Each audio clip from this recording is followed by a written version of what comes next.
نحمده ونصلي على رسوله الكريم اما بعد فاعوذ بالله من الشيطان الرجيم بسم الله الرحمن الرحيم رب اشرح لي صدري ويسر لي امري واحلل عقدة من لساني يفقهوا قولي ربنا زدنا علما۔ آج ہے کتاب آداب السفر، باب استحباب الخروج یوم الخمیس واستحبابہ اول النہار۔ سفر کے آداب، جمعرات کے دن اور دن کے پہلے حصے میں سفر کے لیے روانہ ہونے کے مستحب ہونے کا بیان۔ وعن کعب بن مالک رضی اللہ عنہ ان النبی صلی اللہ علیہ وسلم خرج فی غزوۃ تبوک یوم الخمیس وکان یحب ان یخرج یوم الخمیس، متفق علیہ۔ حضرت کعب بن مالک رضی اللہ تعالی عنہ سے مروی ہے کہ حضور صلی اللہ علیہ وسلم غزوہ تبوک کے لیے جمعرات کے دن روانہ ہوئے اور آپ جمعرات کے دن روانہ ہونا پسند فرماتے تھے۔ بخاری اور مسلم کی روایت ہے، اگرچہ دن اللہ تعالیٰ کے بنائے ہوئے ہیں اور تمام دنوں کی اپنی اپنی اہمیت ہے، جس طرح جمعے کے دن کی عبادت کے اعتبار سے بہت فضیلت ہے، اور اسی طرح سال کے مخصوص دنوں کی جیسے کچھ راتوں کی بھی اہمیت اور فضیلت ہے، سفر کے لیے آپ صلی اللہ علیہ وسلم جمعرات کو پسند کیا کرتے تھے۔ اس میں کسی نحوست یا کسی خوش قسمتی یا خوش بختی کی بات نہیں ہے۔ آپ صلی اللہ علیہ وسلم شاید اس خیال سے کہ اگلا دن جمعے کا ہو اور دوسری جگہ پر جا کر ایک عبادت کا دن گزارا جائے، اس لیے ابتدا آپ کی جمعرات کو ہوتی، اور جمعرات کے دن بھی آپ صبح سویرے سفر کرنا پسند کرتے۔ اور صحیحین کی ایک روایت میں ہے، بہت کم ایسا ہوا کہ حضور صلی اللہ علیہ وسلم جمعرات کے علاوہ کسی اور دن سفر کے لیے روانہ ہوئے ہوں۔ وعن صخر بن وداعة الغامدی الصحابی رضی اللہ عنہ ان رسول اللہ صلی اللہ علیہ وسلم قال اللہم بارک لأمتی فی بکورها، وكان اذا بعث سریة او جیشا بعثهم من اول النهار، وكان صخر تاجرا وكان يبعث تجارته اول النهار فأثرى وكثر ماله، رواہ ابو داود والترمذی وقال حدیث حسن۔ حضرت صخر بن وداع الغامدی الصحابی رضی اللہ تعالی عنہ سے مروی ہے کہ حضور صلی اللہ علیہ وسلم نے دعا کی، اللہم بارک لامتی فی بکورها، اے اللہ میری امت کے لیے دن کے پہلے حصے میں برکت عطا فرما، یعنی صبح سویروں میں برکت دے۔ اور حضور صلی اللہ علیہ وسلم جب کوئی مہم یا لشکر روانہ فرماتے تو اس کو دن کے پہلے حصے میں روانہ فرماتے تھے۔ اور صخر جو اس حدیث کے راوی ہیں وہ تاجر تھے، وہ اپنا مال تجارت دن کے پہلے حصے میں روانہ کرتے تھے، لہٰذا وہ بہت مالدار ہو گئے اور ان کے پاس مال و دولت کی بہتات ہو گئی۔ حضرت صخر جنہوں نے یہ حدیث روایت کی، انہوں نے اپنی مثال بھی ساتھ دی کہ آپ صلی اللہ علیہ وسلم کے اس حکم کو ماننے میں انہیں کتنا فائدہ ہوا۔ اور حقیقت یہ ہے کہ آپ صلی اللہ علیہ وسلم کی جتنی بھی دعائیں ہیں وہ مقبول ہوئیں، اور آپ کی کچھ دعائیں تو اس وقت کے لیے تھیں، لیکن کچھ دعائیں آپ اپنی بعد میں آنے والی امت کے لیے بھی کر گئے، اور انہی دعاؤں میں سے ایک دعا یہ ہے کہ وہ شخص جو صبح سویرے اپنے کام کی ابتدا کرے اس کے کام میں برکت دی جائے۔ اور اسی میں یہ چیز آتی ہے کیونکہ جو کام جلدی شروع کیا جائے اس کا اختتام بھی بہتر ہو سکتا ہے، کیونکہ جو کام جتنی تاخیر سے کیا جائے، اور بعض اوقات تاخیر سے کرنے سے کسی کام کی تکمیل بھی پھر تاخیر میں ہوتی ہے اس کی، اور جب وہ تکمیل میں ہوتی ہے تو سارا کام ہی گڑبڑ بعض اوقات ہو جاتا ہے۔ اس لیے ہر کام کو وقت پر اور صبح سویرے اور جلدی کرنے کی تاکید کی گئی، اور جلدی اس معنی میں کہ یعنی ارلی کرنے کی، تاکہ وہ کام بہتر سے بہتر طور پر ہو سکے۔ لیکن افسوس یہ کہ ہماری زندگیوں میں صبح کی وہ اہمیت نہیں رہی، ہماری صبحیں عموماً سو کر گزرتی ہیں، اور اس چیز کو اب ایک نارمل روٹین بنا لیا گیا ہے۔ حالانکہ صبح کی نماز، فجر کی نماز پڑھنے کا مطلب ہی یہ ہے، اور نہ صرف یہ کہ انسان، بلکہ آپ دیکھیں کہ جتنے بھی جانور ہیں، جتنے بھی چرندے پرندے،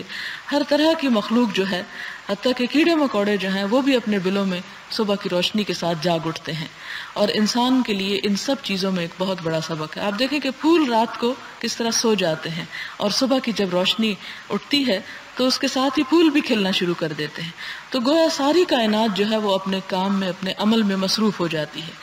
اسی طرح انسان کے لیے بھی یہی چیز پسند کی گئی کہ وہ صبح ہونے کے بعد اپنے کام کو روانہ ہو جائے۔ اسی طرح قرآن پاک میں بھی اللہ تعالیٰ نے فرمایا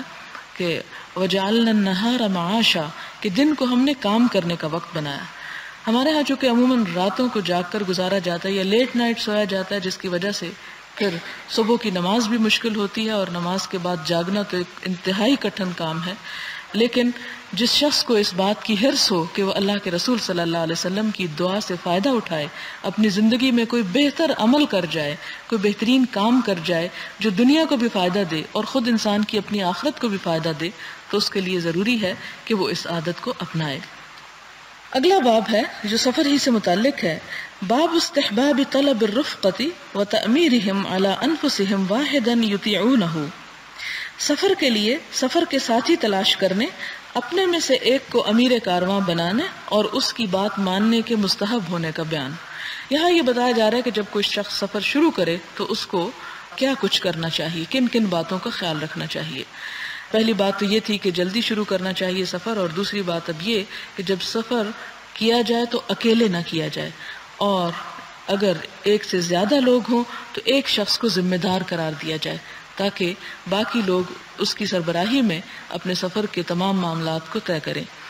اس لیے کہ اگر ہر شخص اپنی ذمہ داری سفر میں خود اٹھا لے تو اس میں افراتفری کا عالم ہو سکتا ہے، جس سے سفر جو ہے وہ زیادہ پرمشقت ہو سکتا ہے۔ اس میں ایک طرح سے ڈسپلن قائم کرنے کو کہا گیا ہے۔ ان تمام احادیث کو پڑھ کر آپ یہ بات اچھی طرح محسوس کریں گے کہ حضور صلی اللہ علیہ وسلم ہمارے حق میں کتنے شفیق اور مہربان تھے، جیسا کہ قرآن پاک میں فرمایا کہ کان بالمؤمنین رؤوف الرحیم، کہ آپ صلی اللہ علیہ وسلم مومنوں کے حق میں بہت شفقت کرنے والے اور بہت مہربان تھے۔ اور ہمیں جس طرح والدین اپنے بچوں کو چھوٹی چھوٹی بات سمجھاتے ہیں، اسی طرح آپ صلی اللہ علیہ وسلم نے اپنی امت کے لوگوں کے لیے، یہ نہیں کہ دوسرے لوگ اس سے فائدہ نہیں اٹھا سکتے، لیکن ظاہر ہے کہ فائدہ وہی اٹھا سکتا ہے کہ جس کو آپ کے ذات پر اعتماد ہو اور آپ کے اوپر ایمان ہو اور آپ کی بات اپنے لیے فائدہ مند محسوس ہوتی ہو۔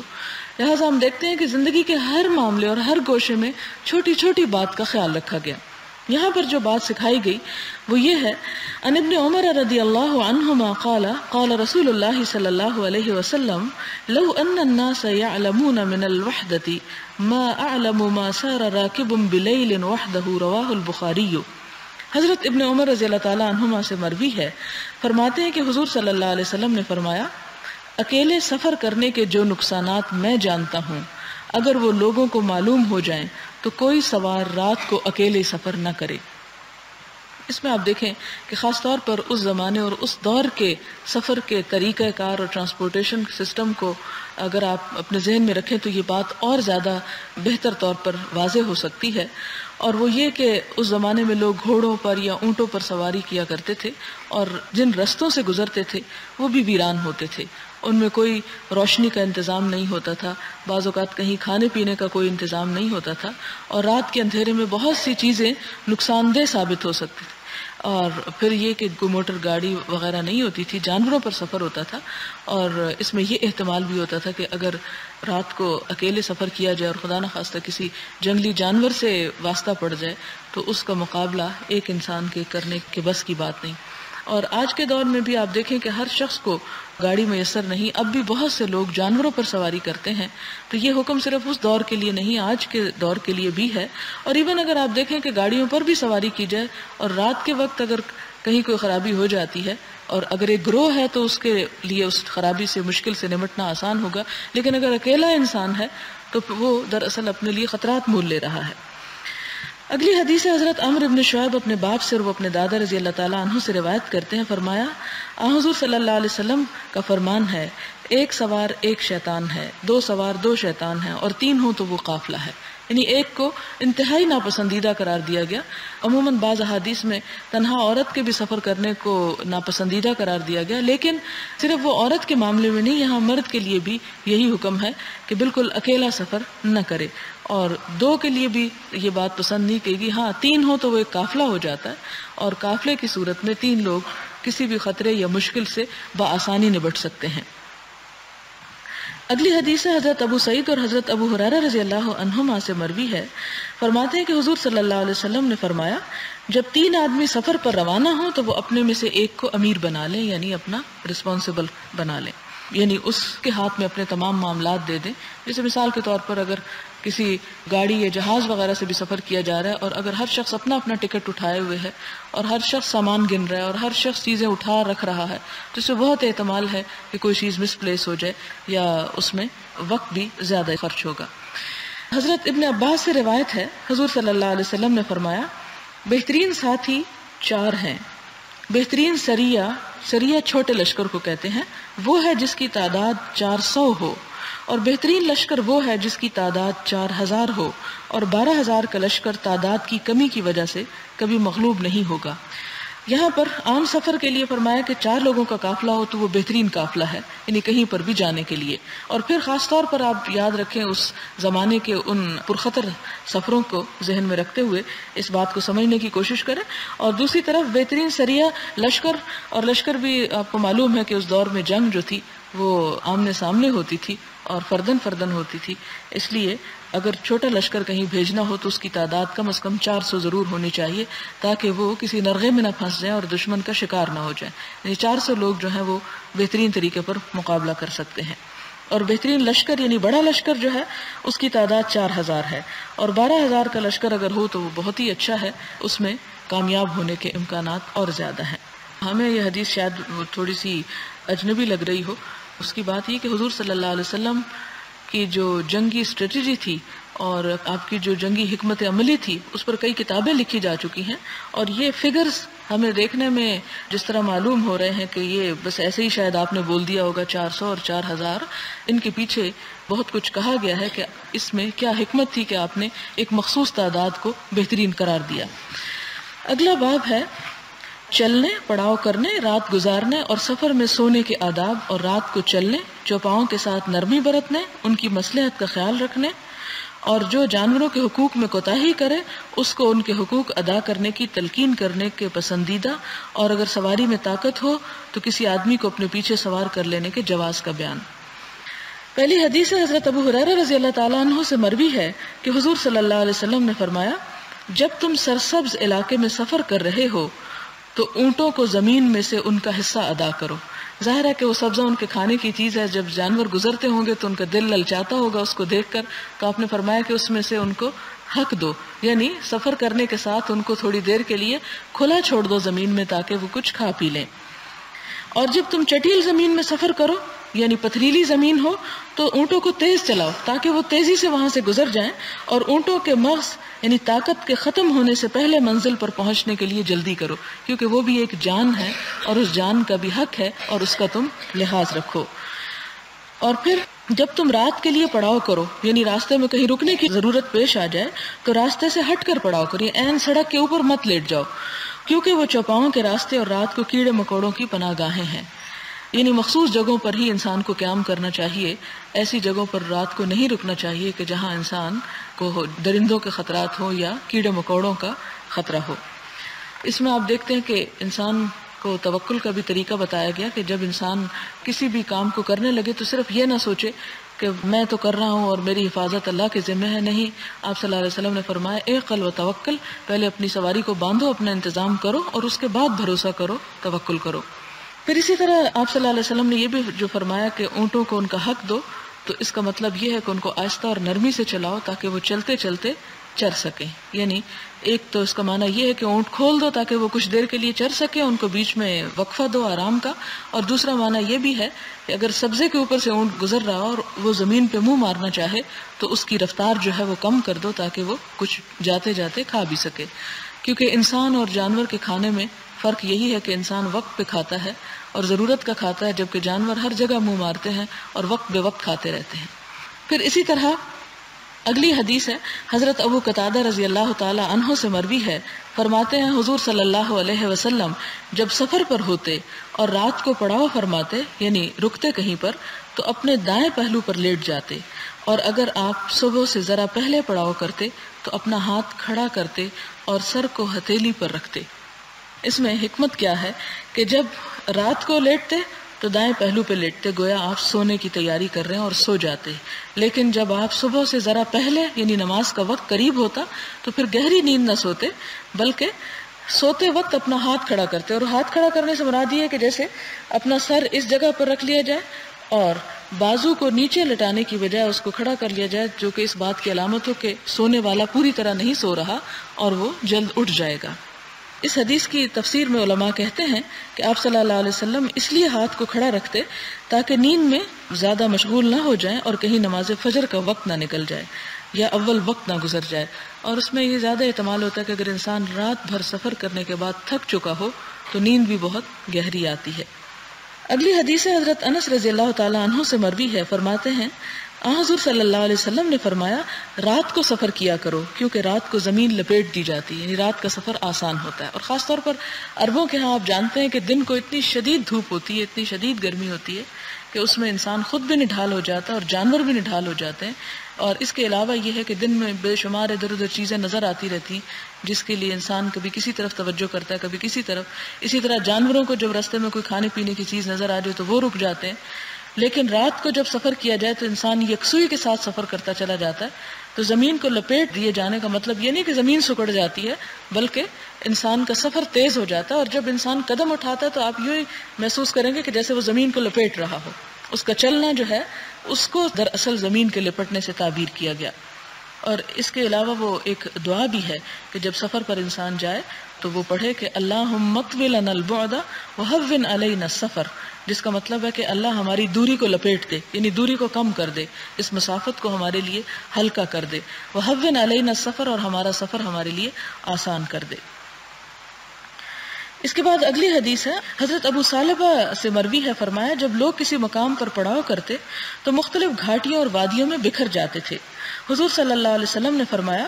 بے شک تمہارا ان وادیوں اور گھاٹیوں میں منتشر ہونا شیطان کی طرف سے ہے۔ اس کے بعد جب وہ کہیں پڑاؤ کرتے تو بالکل ایک دوسرے کے ساتھ ساتھ رہتے، یعنی خصوصاً اس ماحول کے مطابق اگر دور دور رات کو قیام کیا جاتا تو اس میں خطرے کا احتمال زیادہ تھا۔ آپ صلی اللہ علیہ وسلم نے اس بات کو ناپسند فرمایا کہ جب لوگ کہیں پر جائیں تو ایک اپنے رخ پہ چلا جائے، دوسرا اپنے رخ پہ، اور سب کہیں نہ کہیں بکھر جائیں۔ بکھر جانے میں دو مشکلیں، ایک تو یہ ہے کہ انسان کسی خطرے کا اس کو سامنا ہو سکتا ہے، اور دوسری بات یہ ہے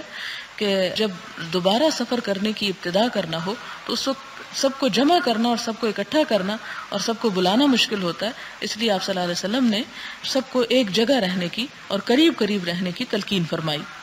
اگلی حدیث حضرت سہل بن عمر سے ہے اور بقول بعض سہل بن ربیع سے، جو اہل بیت اور رضوان میں سے ہیں۔ وہ فرماتے ہیں کہ حضور صلی اللہ علیہ وسلم ایک اونٹ کے پاس سے گزرے جس کی پیٹھ اس کے پیٹ کے ساتھ ملی ہوئی تھی، تو آپ نے فرمایا ان بے زبان چوپاؤں کے معاملے میں اللہ تعالیٰ سے ڈرا کرو، جب یہ صحیح حالت میں ہوں تو ان پر سواری کیا کرو، اور جب یہ صحیح حالت میں ہوں تو ان کو کھایا کرو۔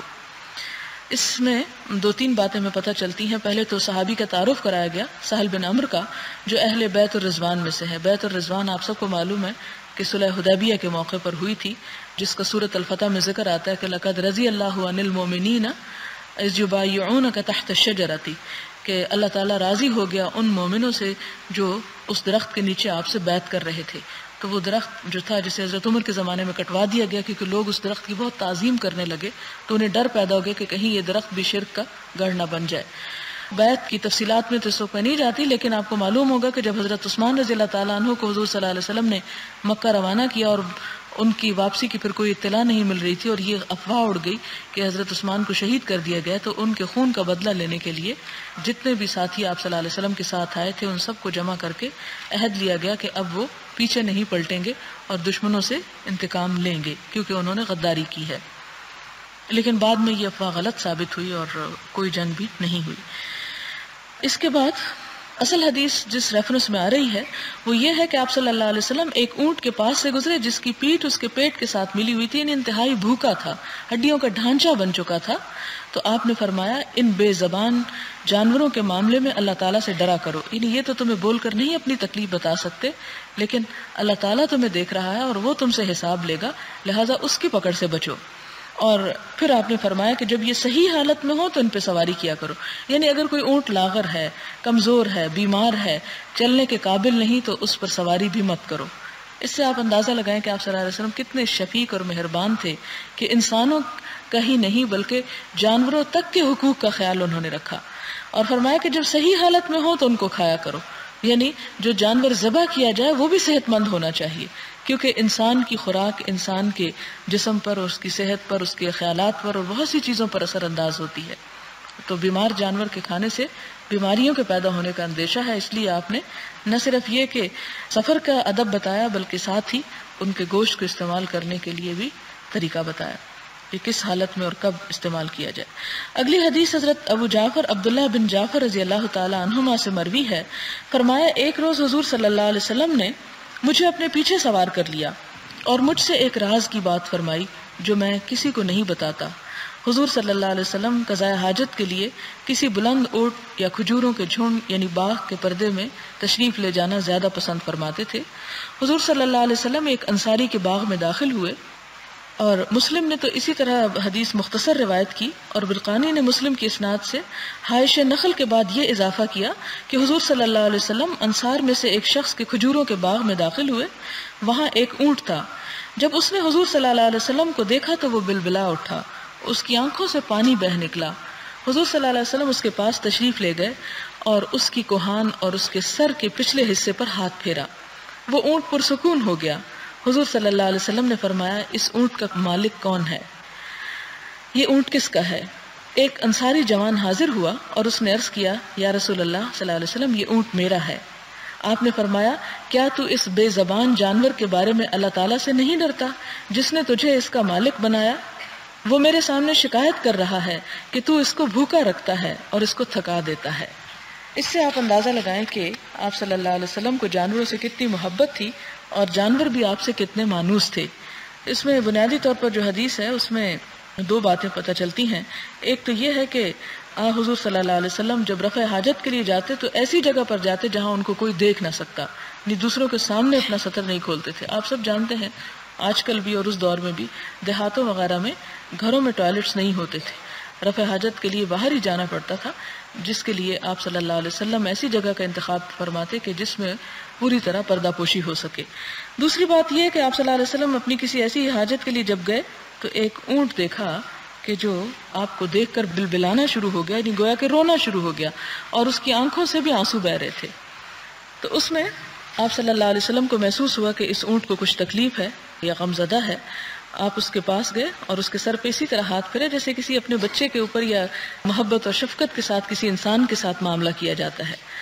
اس سے اونٹ جو تھا وہ اس کی آواز جو تھی وہ رک گئی. تو آپ نے پھر پوچھا کہ یہ اونٹ ہے کس کا، اس کا کیا معاملہ ہے؟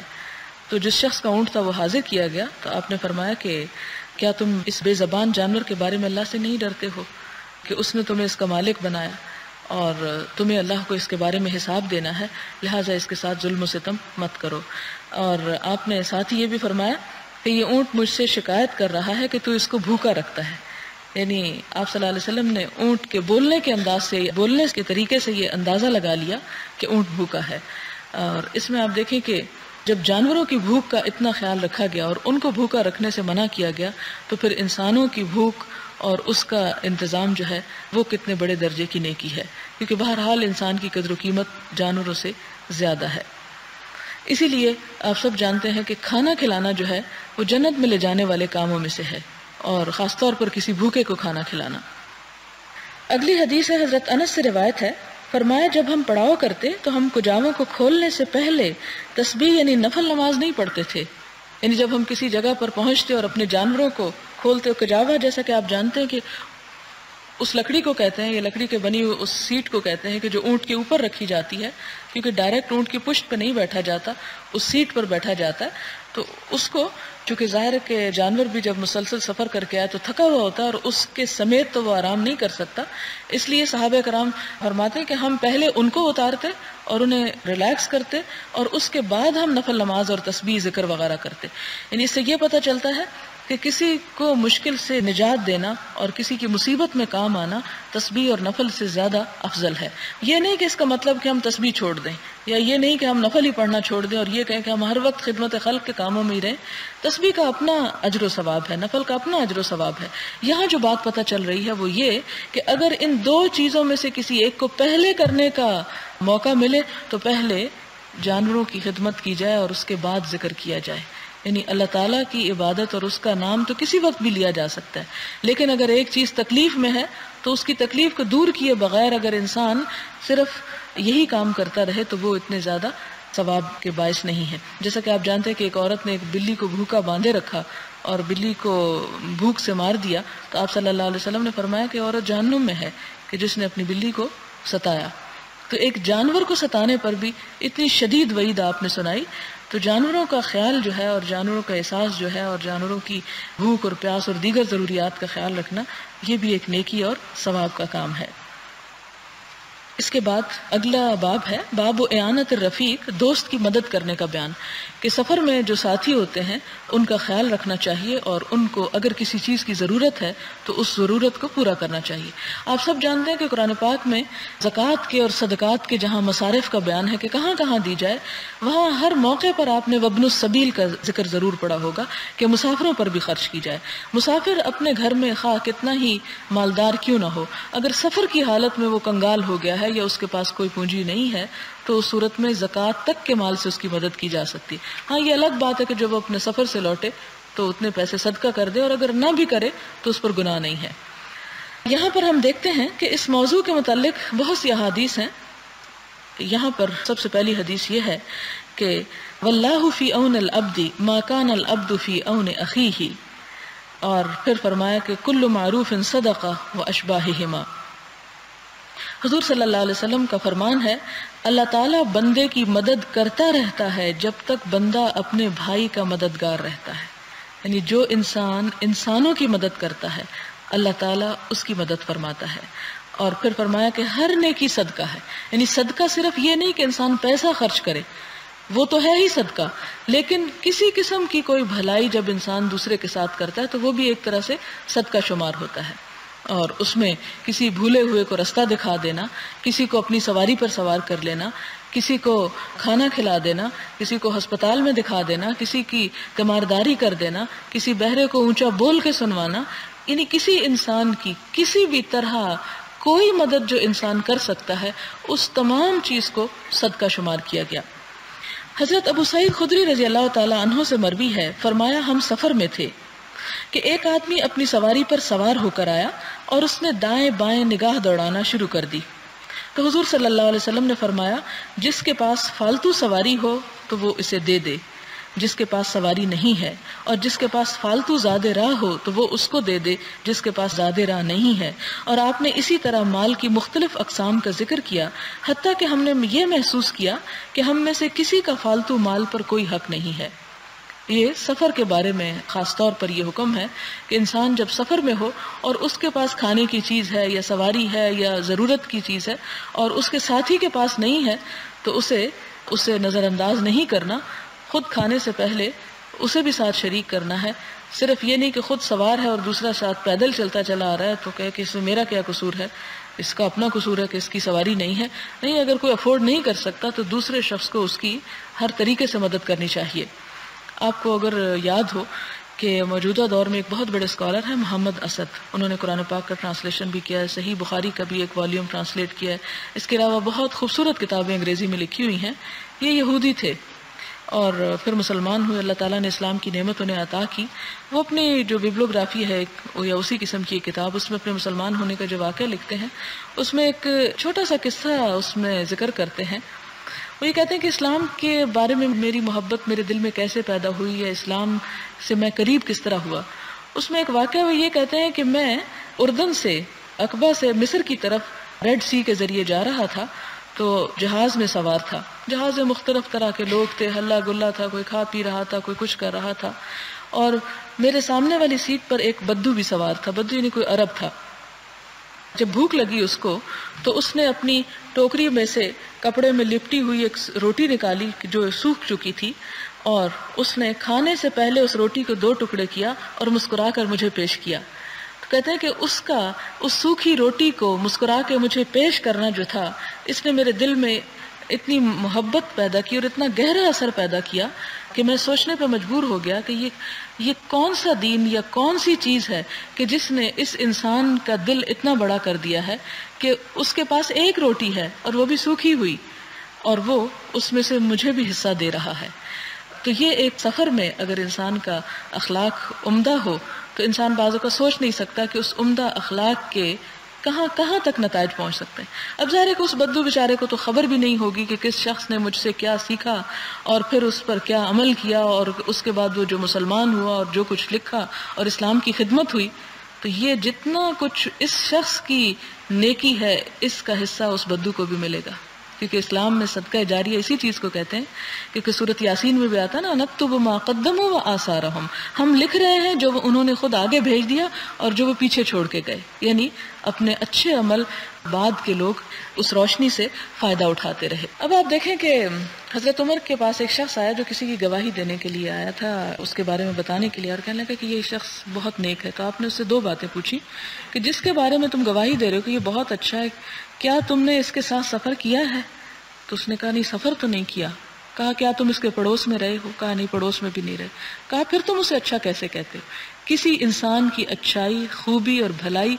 دو چیزوں سے پتہ چلتی ہے. نمبر ایک، سفر کے دوران اس کے جتنے بھی عیب اور ہنر ہیں اور اس کی بھلائیاں اور وہ سب کچھ کھل کے سامنے آ جاتے ہیں. کیونکہ سفر ایک ایسی چیز ہے جس میں کبھی انسان تھکا ہوتا ہے، کبھی انسان بھوکا ہوتا ہے، کبھی انسان اریٹیٹ ہو رہا ہوتا ہے سفر کی تکلیف کی وجہ سے. تو اس وقت جو انسان اپنے آپ پہ کنٹرول کر جائے، اپنی تھکاوٹ کو کنٹرول کر کے مسکرا اٹھے، اپنی بھوک کو کنٹرول کر کے دوسرے کو کھانا دے سکے، اپنی پیاس کو کنٹرول کر کے دوسرے کو پانی دے، اپنے آرام کو کم کر کے دوسرے کو آرام پہنچائے، تو وہی انسان دراصل اچھا انسان ہے. اور دوسرا نیبر، کہ جب انسان کسی کے ہمسائے میں رہتا ہے، ہمسائیگی میں رہتا ہے، تو پھر اس کا پتہ چلتا ہے کہ وہ اچھے برے وقت میں کس طرح مدد کرتا ہے.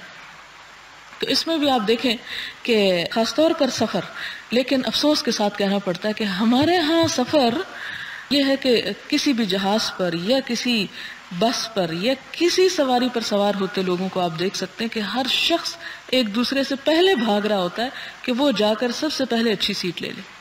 ریسنٹلی مجھے سفر کرنے کا اتفاق ہوا اور دیکھ کر انتہائی تکلیف ہوئی کہ جس وقت پاکستان میں جہاز لینڈ کیا تو اس وقت ایئر ہوسٹس جو برٹش تھی،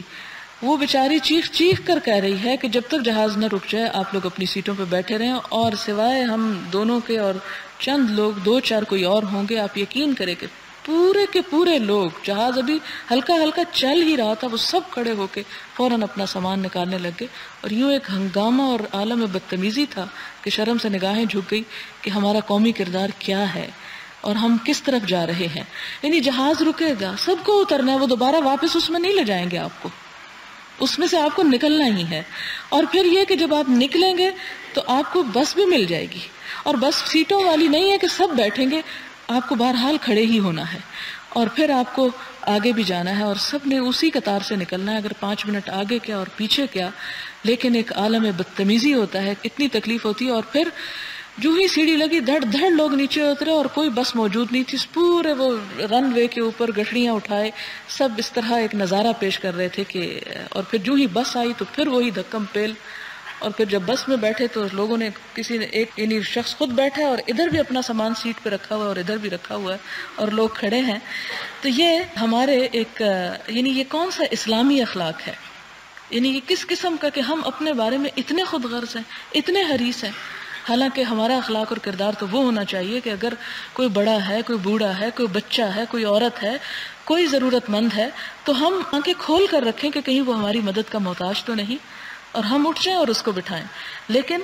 چونکہ ہم صرف کلمہ پڑھ کے مسلمانوں کے گھر پیدا ہو گئے اور زبردستی کلمہ پڑھوا دیا گیا ہمیں، اس سے آگے ہمیں کیا خبر کہ ہم کس رسول کی امت ہیں صلی اللہ علیہ وسلم، اور ہمارے اوپر کیا اخلاقی تقاضے ہیں. ہمارا اخلاق تو غیروں نے لے لیا اور ہم خالی ہاتھ رہ گئے. تو صرف باتیں کرنے سے کچھ نہیں بنتا جب تک ہم کچھ کر کے نہ دکھائیں. جیسا کہ قرآن پاک میں بھی آتا ہے کہ الیہ یصعد الکلم الطیب والعمل الصالح یرفعہ، کہ اللہ تعالیٰ کی طرف بلند ہوتے ہیں اچھے کلمات، لیکن عمل صالح ان کو اٹھا کے اللہ تعالیٰ کے حضور پیش کرتا ہے. گویا عمل صالح ایک ڈش ہے کہ جس میں کوئی چیز رکھ کر پیش کی جاتی ہو. تو ہماری باتیں اور ہمارا ذکر اور ہماری باقی چیزیں کوئی فائدہ نہیں دیں گی جب تک ہم عملی کردار جو ہے وہ پیش نہیں کرتے. تو یہاں پر آپ صلی اللہ علیہ وسلم نے صرف ایک شخص کی نظروں سے بھانپ لیا کہ اس کو کیا چاہیے. کہ آپ صلی اللہ علیہ وسلم سفر کے لیے تیار تھے، ایک شخص آیا اور وہ ادھر ادھر دیکھ رہا ہے، تو آپ نے یہ نہیں کہا کسی کو اچھا فلاں تم اس کو بٹھا لو، آپ نے فوراً سب کے لیے ایک حکم عام دیا اور فرمایا کہ جس شخص کے پاس فالتو سواری ہو وہ اسے آفر کرے کہ جس کے پاس سواری نہیں ہے، اور جس کے پاس فالتو زیادہ رہا ہو، یعنی کھانے پینے کی چیزیں جس کے پاس زیادہ ہیں یا استعمال کی چیزیں جس کے پاس زیادہ ہیں وہ دوسرے کو دے۔ اور اسی طرح آپ نے مختلف قسم کی چیزوں کا ذکر کیا، یعنی روایت میں صرف 2 چیزیں آتی ہیں، ایک سواری اور ایک زیادہ رہا، لیکن آپ نے کھانے پینے کی اور ڈیٹیل کے ساتھ بہت سی چیزوں کا ذکر فرمایا کہ جس کے پاس یہ ہے وہ اس کو دے جس کے پاس نہیں ہے، یعنی سب مل کر ایک فیملی کی طرح ٹریول کریں اور ایک دوسرے کا خیال رکھتے ہوئے سفر کریں، تاکہ سفر جو ہے وہ ایک خوشگوار تجربہ ہو، نہ کہ ایک اذیت اور عذاب ہو۔ اور صحابہ کرام عرض کرتے ہیں کہ حتیٰ کہ آپ صلی اللہ علیہ وسلم جب چیزوں کا نام لے رہے تھے تو ہمیں یوں محسوس ہوا کہ ہم میں سے کسی کا فالتو مال پر کوئی حق نہیں، کہ جیسے یہ ہمارا نہیں، یہ ان لوگوں کا ہے جو ہمارے ساتھ ہیں اس میں اور ان کے پاس نہیں ہے۔